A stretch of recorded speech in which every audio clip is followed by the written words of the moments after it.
Welcome to Getting Intimate with Intimacy. I am Jamie London Wahlberg. My pronouns are he, they. I'm Katie Jane, she, her. And I am May. This is a space for deep exploration of the mind, body, and soul connection. Getting Intimate with Intimacy covers consistent multimedia content spanning all forms of intimacy, from sexual to intellectual, and everything in between. Our content is created for all beings, bodies, and abilities, age 18 and up. And it can be enjoyed on YouTube as well as OnlyFans and Insight Timer. The links will be in the description on the live for our live streams. We're really looking forward to experiencing the infinite layers of intimacy with you. And remember, intimacy starts within. And we're back. Namaste, everyone. Wait, hi. You know, this is the first time where I watched our video and I was like, wow, I really want to update it with like a really cute montage of like all of us laughing and crying and like explaining and just, you know, being our delightful selves.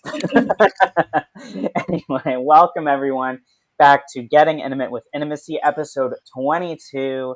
I hope you had a beautiful 5-5 portal and Cinco de Mayo for those who celebrated today. We are starting a chain of events, as promised, into a new format. Yes, another new format. We just keep getting better and better. And we look forward to making it better for all of you. Today, we are introducing you to the theme. Next week, we are going to deep dive into our theme. And then the following week, we're going to do an extended version with a beautiful integration. It's going to be special. Get excited. Today, we are covering the topic of how has society's narratives on menstruation impacted the intimacy of all humans. As you saw, if you watched our last episodes, we're passionate about periods, about menstruation, and we decided we needed to have a series on menstruation. And I'm sure this won't even be the last series. It was my choice this week. And so we got to talk about periods. It's time. So without further ado, I'm Jamie, he, they pronouns. I'm Katie Jane, she, her. And I am May. And we're here to get the ball rolling. We're going to start with, I don't know, the fun part of the story.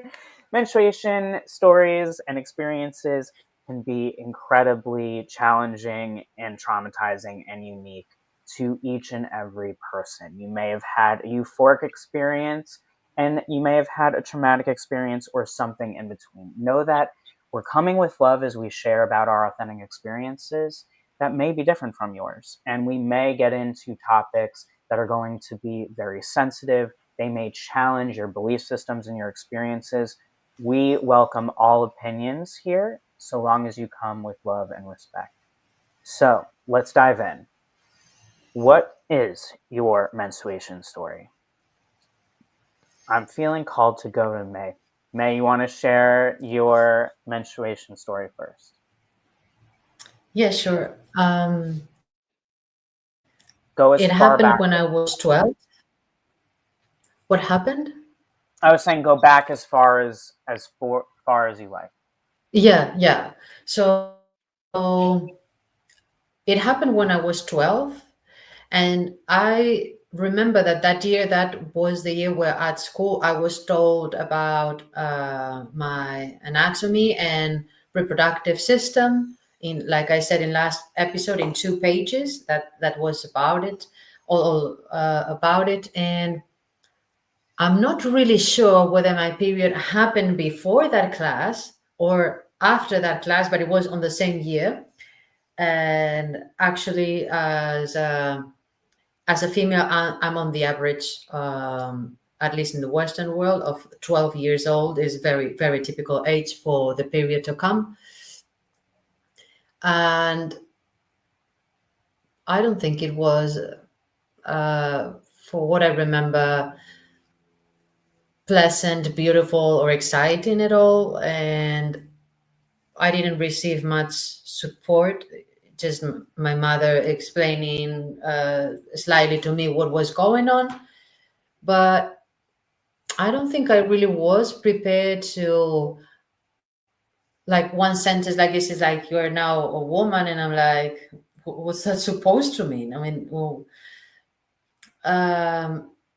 and do I want to be a woman? Am I prepared to be a woman? And what does that exactly mean? And I remember that I didn't want to go to school the next day because I think I needed some time to process it. And honestly, I think it was in the beginning and maybe for quite a long time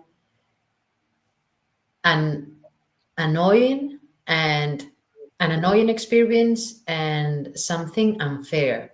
Like for me, it was like a, as compared to men and the female bodies, sorry, and the male bodies, I didn't understand from a cosmic or existential perspective, why did I have to put up with that? So for me, for many years, it was a negative experience up to here. Thank you for sharing your Of course. menstruation story. And I'm sorry that it was not something that was exciting or beautiful for you in any sort of way. I also wonder if that was ever real. Like, like I always wonder, like, is this a story that we tell ourselves so that way we can make us like a little less afraid to, procreate? But the reality is, I've not heard a beautiful story in terms of Not not yet. from a zoomed out lens, right? But in terms of an actual experience. Yeah. KJ, do you want to share what your menstruation story is?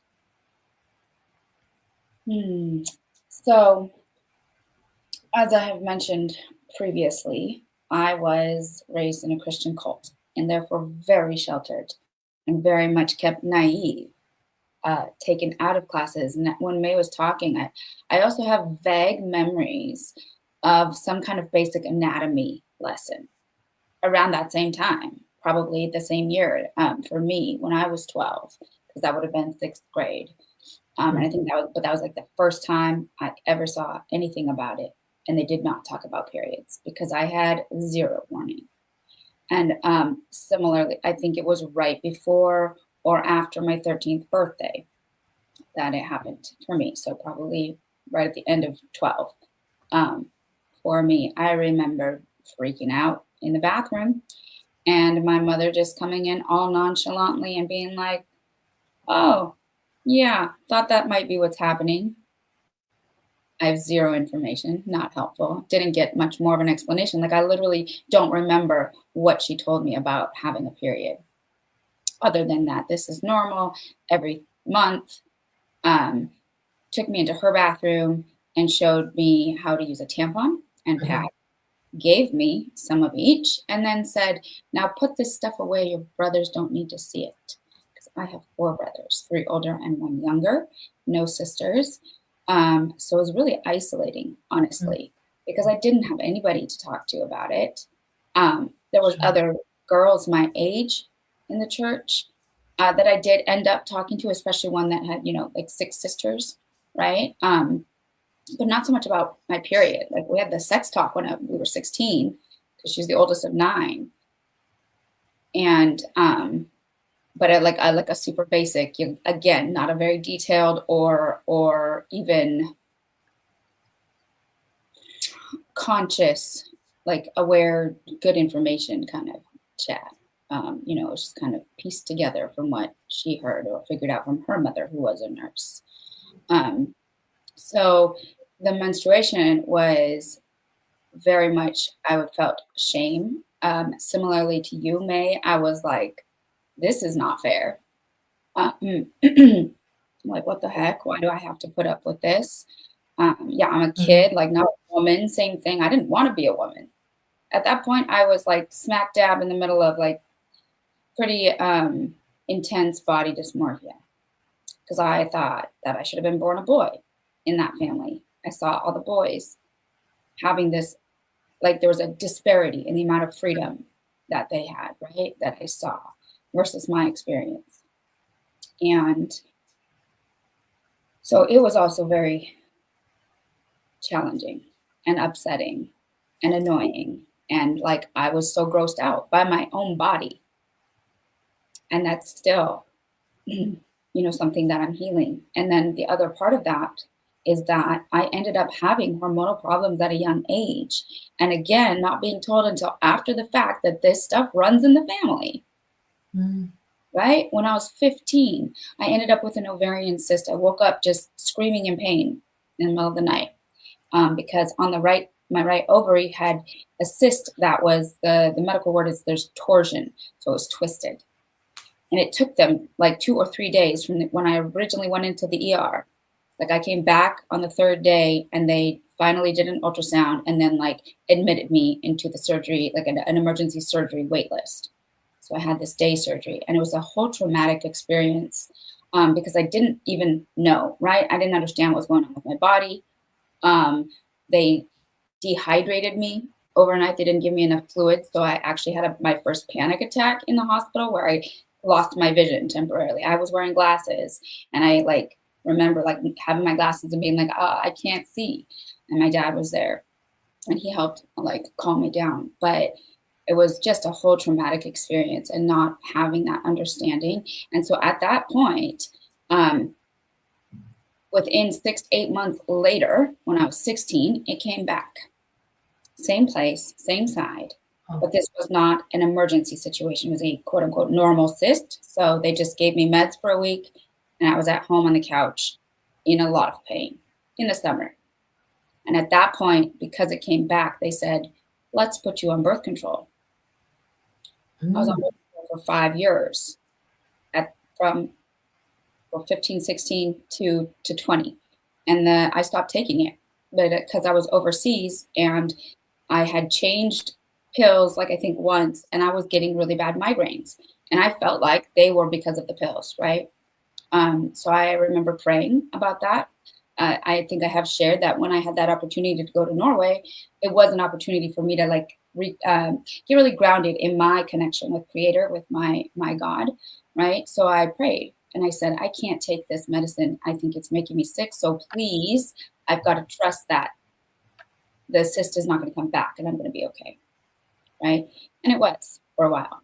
Great. And then I lost my virginity at 26, and I was still having some remnants of migraines. And at that point, they had evolved to be connected with my period. So I just didn't want to deal with it. And I didn't want to get pregnant now that I was having sexual intercourse. And so I got back on birth control for another 9 years. And various things in that journey were harmful, right? Again, with hormones and things that I didn't know, I didn't have the knowledge because I didn't have education. Like side effects, you mean? Yes, side effects. Yeah. And then at the very end, I had a hormonal implant that was making my blood toxic. So I had to, get that out. And I've been tracking my period with an app ever since for like 3 years. And it's still a journey, right? And with my body just going through different changes, all of the spiritual, emotional healing, that I've been doing also just manifests through and in the body to a degree. And so, like I said, I'm still healing that relationship to my period. I'm in a much better place, 1,000% than I was even 10 years ago. And I'm grateful, but it's definitely, it's a deep story of this shame and dirtiness, and like what still comes up is this unfairness, right? Of like, it's unfair that we humans that menstruate are expected to perform at the same level as the ones who don't, especially like in the work world. Like sometimes that's a major topic here, yeah. dear. Thanks for bringing it and for sharing everything. And we're here with you. You know that. Yes. Yeah. Thank you for sharing, KJ. That is such an important share. And I am so sorry that you had such a traumatic experience from start to finish because of the lack of communication, lack of empathy, the lack of education, the things that we've started to dive into in the last couple of weeks.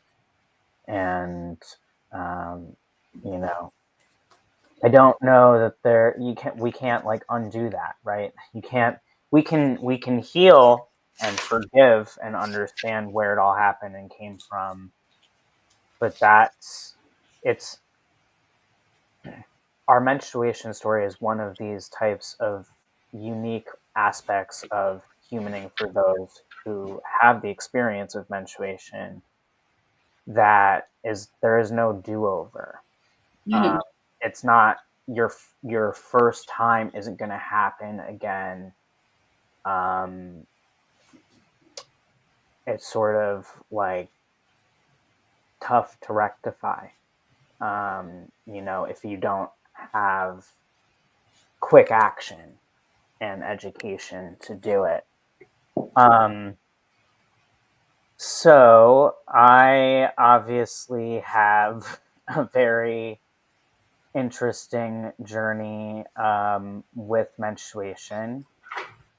I am going to tell this as succinctly as I possibly can because I have the unique capacity to share what it is to go basically a life cycle of menstruation in a different way most of humanity.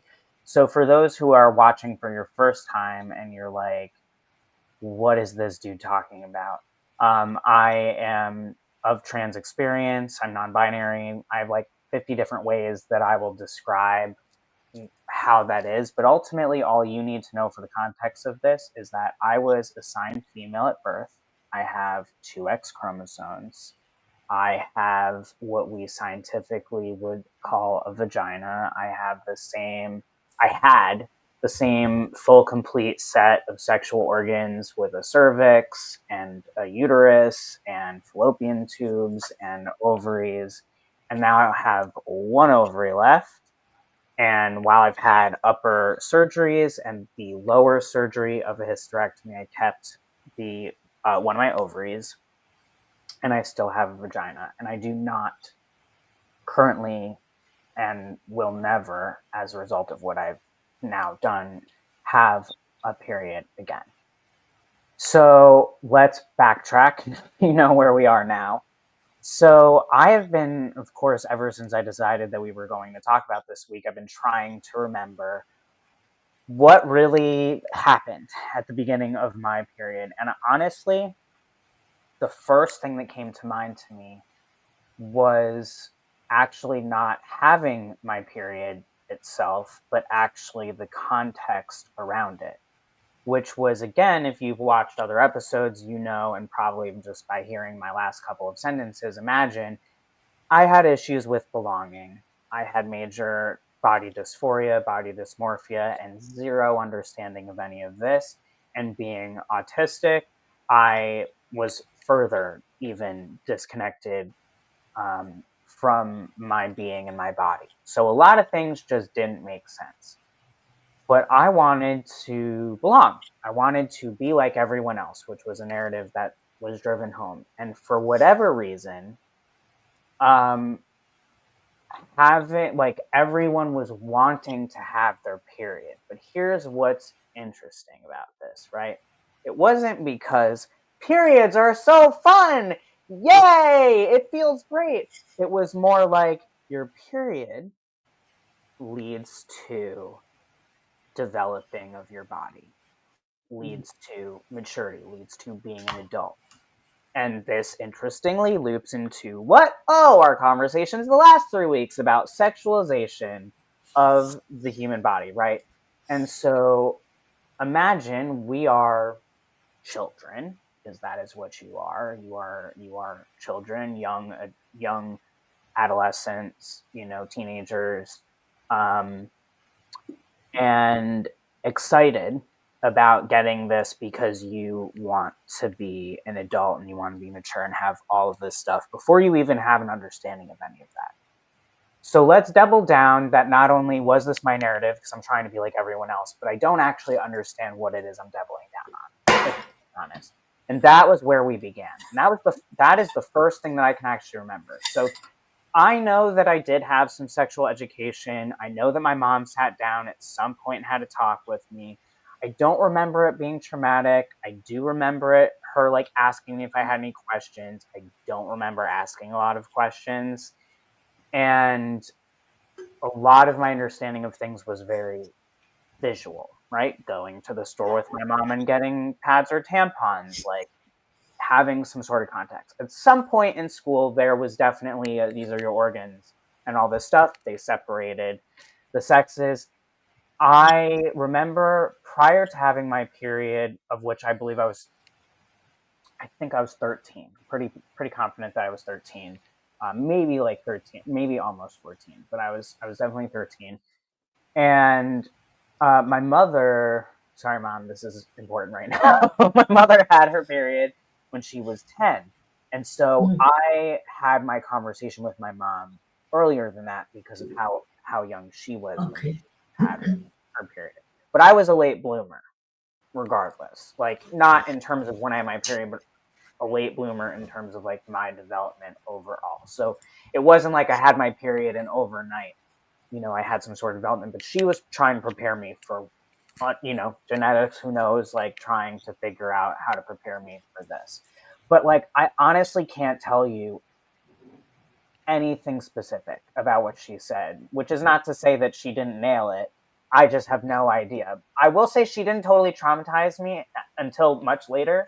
So so at least at that level, but I was already traumatized by this whole narrative from my friends Mm. about the shark in the water and like me being super excited. And remember how I sort of briefly talked about how my mom locked me in the bathroom with tampons, but I never told you really what happened, but it had to do with water. So anyway, I don't really remember totally when I got my period. If I recall correctly, I feel like I was at school, but I feel like it was probably towards the end of the day. And that I probably just like, knowing me, I mavericked it, meaning like I went to the bathroom and like shoved a whole bunch of like toilet paper. I feel like I knew what was going on, so I'm grateful for that, especially like in hindsight of learning so much more over the years Yeah. because of your story, KJ, but like other stories over the years. But of course, at that age, like I had no high. There was no like, oh, I'm so grateful that I know these things. Like I didn't know what people knew and didn't know across the country.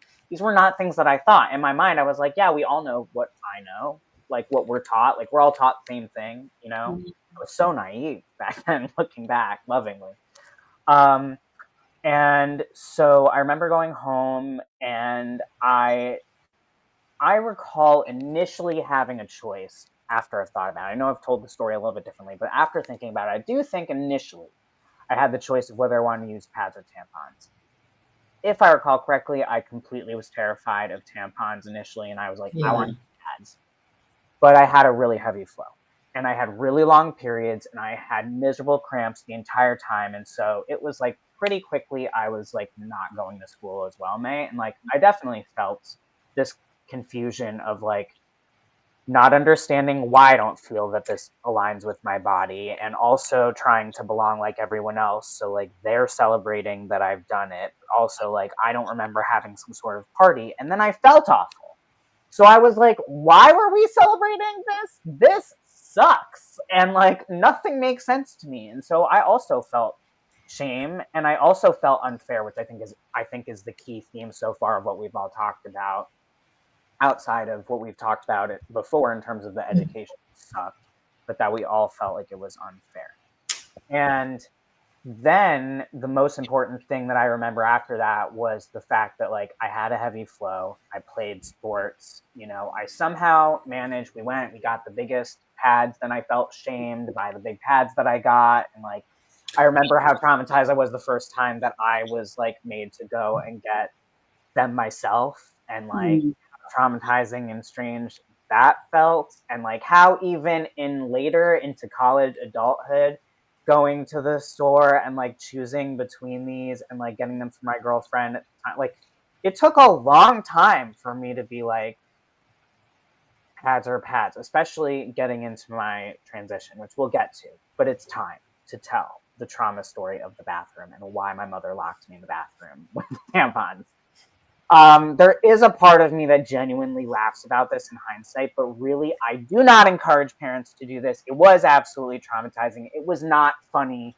And honestly, I feel like looking back on it, it is my like healing self-preservation to laugh a little bit about it now, because that's just how I'm dealing with it at this point. But basically, my family was going to Disney for the first time. Um and my mom was like, oh no, it was my second time, but it was our first time as a family. We were going to be staying. We were going for my mom's business. We got to stay at like one of the really awesome hotels with And you are the eldest sibling, right, of the an family? elder Yeah. sibling. So at this point, I'm like just about turning 14. And this is before my cyst rupturing story, KJ, very similar to yours. Mm. And so my mom, so I'm like, I'm not going in the water, because first of all, I'm gonna be having my period over the trip. So first of all, I have a total enormous, like full-fledged mental breakdown, hysterically crying, like borderline tantrum level. I'm not going on, like, I'm going on the trip, but I'm not going in the water.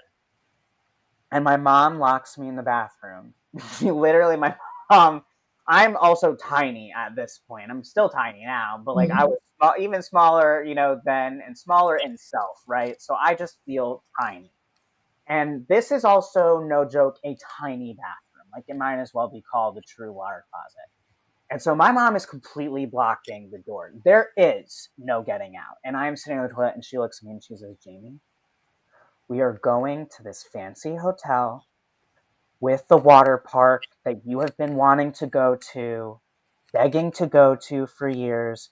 You are going in the pool.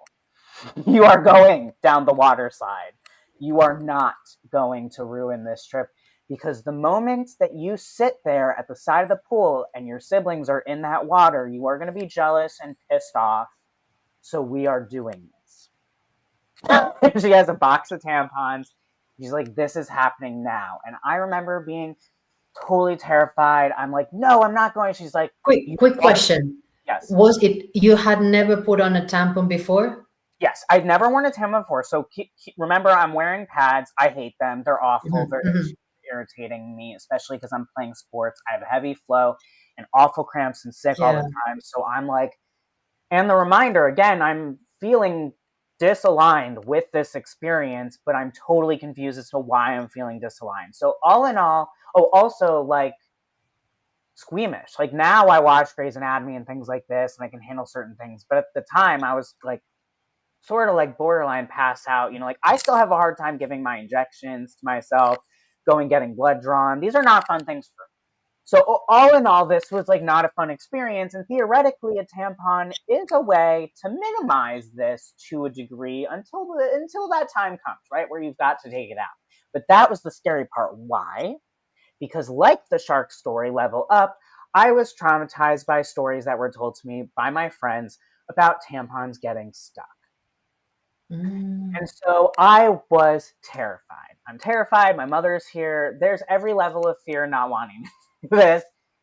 And now, like, looking back at this, I understand why my mom did this. Like, there's no doubt in my mind she didn't know a better way. My mom genuinely at that time was not, she's just not as empathetic, bless her heart. Like, she's just not as empathetic, certainly not then. And also, she is 1000% true. If I went there and I sat on the sideline the entire trip watching the twins have the time of their lives, I would have lost my mind. I would have been so mad, and basically would have ended up in probably a very close similar experience even after asking her to teach me to put a tampon in at that point on day one. And it probably would have been 10 times more dramatic, because we would have already been there, and then I would have felt guilty about the fact that I made her wait and I made a whole tantrum initially. So there was no way out of this. So I was like, you do it, and she's like, no, you need to do it. She was like, I'll show you how to do it. So she does it to herself. She's like, see, it's not a big deal, and I'm trying to like get a sense, but let's remember, okay, an adult's genitalia is like a different experience. Like we have different bodies, it's a whole different thing. So like, yeah, while I'm like having this experience of like seeing her doing it, like, was it really? I mean, that's sort of like, in a way, it felt so out of body to me at the time that it sort of felt no different than showing me like a graph, which is sort of like what I had. And if I recall correctly, actually, they may have had sort of like a torso, like a plastic torso like model thing that they probably had. Like I remember sort of like exposing that area. Very scientific, not and definitely At school, you mean at school that you?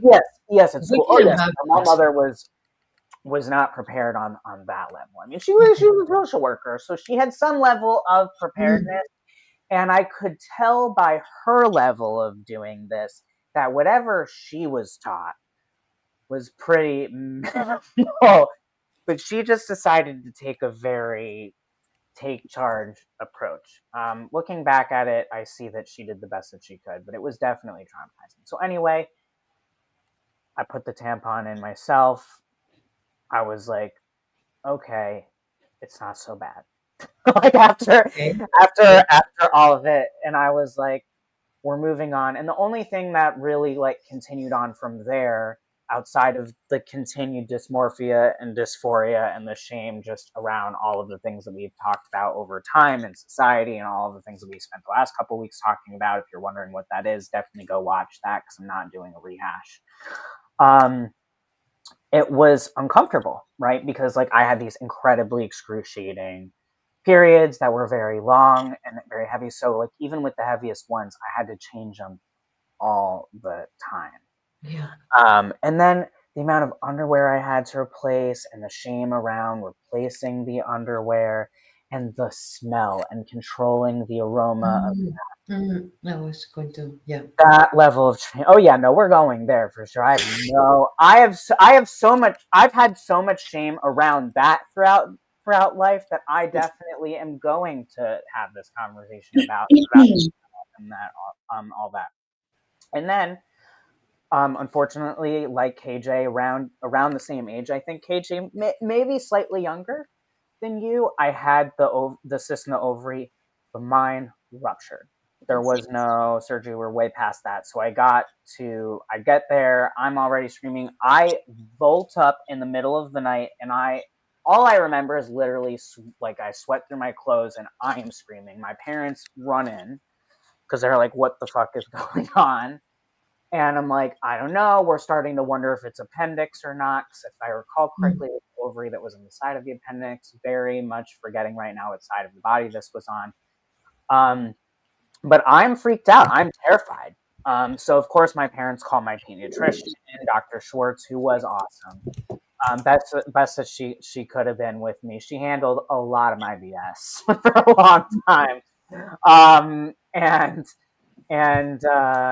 and outside of various traumatic things, I definitely remember her attempting to make things as least traumatic for me as possible. As much as she always sided with my mom, I hated that. So I remember calling that, and they were like, "Okay, yeah, it's probably like it sounds actually like it's a cyst in the ovary. It sounds like it probably already ruptured. You definitely need to take Jamie to the emergency room." So we go to the emergency room. There is no, she drives me. This is where I don't remember us getting an ambulance kind of situation, but we definitely like immediately left in the middle of the night. And if I recall correctly, only my mom went with me because the twins would have been 10 and it was like in the middle of the night and they were startled obviously by my screaming and everything. And this went quickly to chaos level, right? As you can imagine almost like a movie. I'm trying to remember what movie it is where there's sort of like a similar thing and someone is screaming and like the parents are like pushing the kids to go back to bed and they're like everything's fine and it's just like totally chaotic. But this was horrible. And so I get there and they make me drink the contrast. And if you don't know what drinking contrast is like, this is something that I truly feel like was created by someone who didn't care about anyone. This was definitely created by a Who system. didn't have to drink it, probably. Yeah, sorry, respectfully, that's 100%. Like this was created by a cisgender male. Like there's just no Like way. almost There's everything. no Yeah, way. yeah, yeah. And this is not to say that there are not males that have to take this, but predominantly based on different things that have to do with that area of the body. Typically, it was not. And also, contrast, they have other ways of doing this now. So they still do. I have heard that they do still make people, to a certain degree, you have to drink a contrast, but a lot of contrast now is given intravenously, if that's the word I'm using correctly.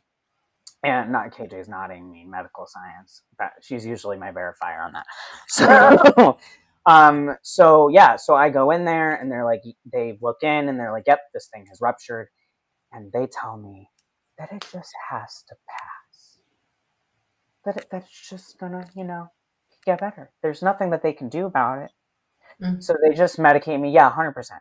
So they just medicate me. I may have been there overnight, but low key, I think I might have been sent home. But also hard to remember with that amount of pain and trauma, right? Like type of pain where, like KJ said, you're losing your vision. I was totally panicked. Also, I do remember distinctly having a huge pushback on the contrast. And it took so long for me to get through that contrast. We plugged my nose. We did all this thing. My mother begged me. The nurses begged me. Not my proudest moment. But you know what? F all of that, because that was hands down one of the worst experiences of my life to date, which is saying a lot when you know my life story. Okay? Okay. So now let's fast forward, right? As we know, big health journey. We're doing a major propelling forward. Okay? Life of having period. I'm now in my early 20s. I'm bedridden, right? Still have my period. And now I'm realizing that I'm trans. Oh shit. And now suddenly my period is literally enemy number one outside of whatever is causing all of my health stuff. But that definitely not helping. You try being like having your period and being bedridden, which you're already pretty much bedridden from your period, and then trying to discern between your period bedridden pain and all the other pain.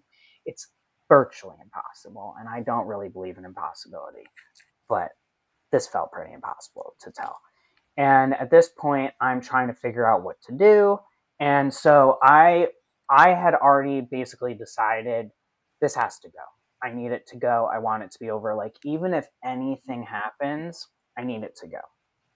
And now at this point, fast forward, I've come out. So now at that point, I'm transitioning as a trans man with my period and miserable and crying and depressed and in 10 out of 10 pain still and in and out of bedridden. And I'm in therapy for all of this, trying to determine whether I am going to actually boost my hormones and go and get my eggs extracted, and then do a whole hysterectomy immediately, or go on testosterone, whether I was prepared to be pregnant as a man, whether I was prepared to go through all of this, whether I wanted to, like, after that, how I would feel.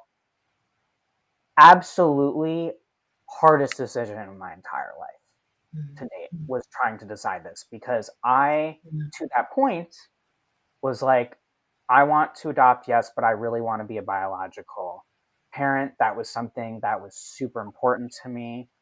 And it wasn't until my dad actually said to me that the best parent is a happy parent. I agree. And when he said that to me, I realized that my biggest fear of anything was resenting my future children. Yeah. And even more than that, actually, at the time, was killing myself. Because when you boost all of the hormones, especially given that I wanted to be on testosterone and now you're boosting estrogen, everything is exacerbated, and everything was already so exacerbated. I couldn't see how I could go through it, and my insurance wasn't willing to cover it. Everything was the hardest that it has ever been. And so I decided that couldn't be. So I decided that I was going to go forward with testosterone, that I was going to give up on the idea of getting the ovary extraction. At that point, there are people that do de-escalate from testosterone and go the other way. It's a very overwhelming process. I just supported someone who went through that a little bit, and it's very challenging. And experiencing it through them, I couldn't have done it. It was absolutely the right decision for me. I got lucky in that my period stopped within the first time of me taking testosterone, which is incredibly rare. Mm-hmm. Not everyone necessarily, I mean, maybe not today, but at least that was the education that I was given, was basically like, most people don't, and your testosterone doesn't always stop everyone from having periods and doesn't stop everyone from spotting, and somehow this all stopped for me. Fast forward, I'm thrilled now that I don't have my period anymore. I couldn't be happier. It's helping my health tremendously. It's helping my mood, the way that I see myself. I go through to my hysterectomy. At this point, I'm living in Los Angeles. It is circa 2019, April, if I'm not mistaken. And I decide that I'm going to keep an ovary in case I want to use these eggs, because they assure me that the eggs are healthy and so forth. And I am warned that in this process of getting my hysterectomy and everything, that I may have some spotting. Some what? Some spotting. Some that I may spotting. have some bleeding or some. Oh, yeah, okay. After surgery. And so after that long without my period and going through this now into, I think I must have been like 27 or something like that, to have that again, that was shocking to basically go through the, it was incredibly triggering. And if I recall correctly, this went on, I would have to go through my records, but I believe this went on for quite a while. And then it finally stopped. And then Like a few months kind of thing? No, I want to say that it was probably like days or weeks, but like again, Okay. stark contrast. It felt like forever. Yeah, I I understand. right now, I'm positive that I've made a video about this somewhere, and maybe before the next episode, I'll go back and find it. And at that point, I never was going to have my period again, and I celebrated that, except that threw me into where I was in. I was basically having my whole hormonal cycle again with testosterone. Now I'm also having menopause. So I had super compressed and fast menopause in my late 20s, which is, for those who don't and have never menstruated, that's not typically how this goes, unless you have some sort of emergency or something where you have your uterus removed. And so I haven't had my period since, or spotting since. And it ultimately, in the end, was very affirming for me.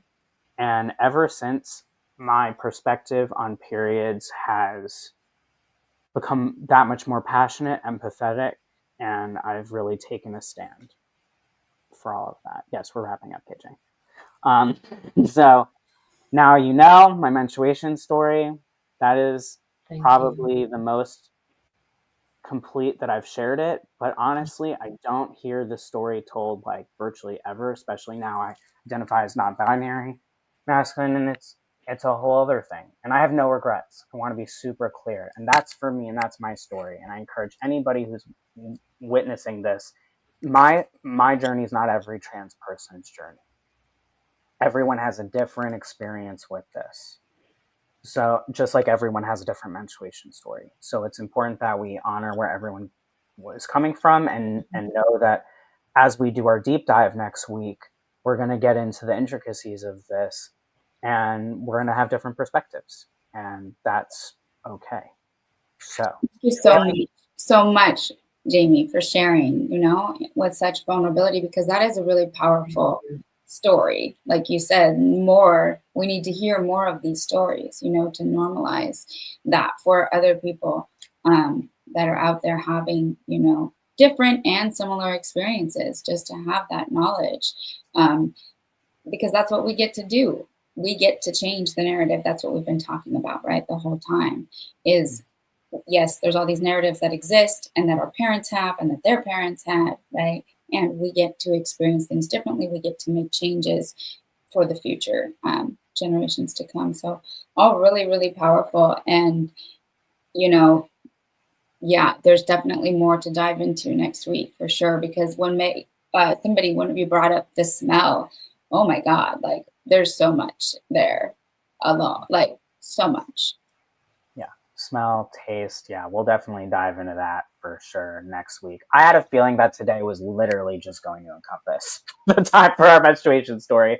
So you're definitely going to want to be back with us next week so that way we can dive deeper, because we have so much to talk about in terms of our narratives of where we want to go and what the narratives are and how they impact it, and how it impacts humans overall. KJ, did we have any questions? I don't see That's any what there. I was going to May, ask. did you want to have? Yeah, May had something to follow up. Yes, go ahead. No, I was just checking, but I don't think we have any questions. But I was just about to bring together what you both shared in a way is that we as a society we can never expect to have the same view on anything. Um, Needless to say, the same experience. But if we get to have our minds and our hearts open enough to realize that we're all unique beings, then we can just get to empathize with each other, how everyone has experienced their humanness in this world, and just get to support each other. And even if we were fucked up during childhood and other things during adulthood, can we not support each other so that the human experience is less traumatic for each one of us? We just don't need to see things the same way. We just need to be empathic in a way that we can help other beings to have the most natural and beautiful experience, given that we all have forcefully to adapt to this world. So I think we can all help each other just by being just empathic and understanding that it's their experience. It doesn't have to be like yours. I think it's easy from that perspective if we just assume that. Mhm. Absolutely. Yes, Beautifully said. empathy goes a Always. long way. Yeah, And it works for everything, actually, every kind of experience. it does. It does. Beautifully said. You're always good at tying it together. Okay, friends, this was a lot to digest. If you are feeling triggered, that's understandable and that's okay. Please take care of yourself. Do something that makes you feel good and take some deep breaths and remember that this was a deep conversation, that is something that's major, and it's okay to process and allow yourself that time. And we're going to keep on processing together next week. That's why we're finishing with integration sessions because which has now just become more validated, I feel like, than ever after today. I love you all unconditionally. Me And too. remember, intimacy Intimacy starts with Within. within. namaste. Much love. Bye.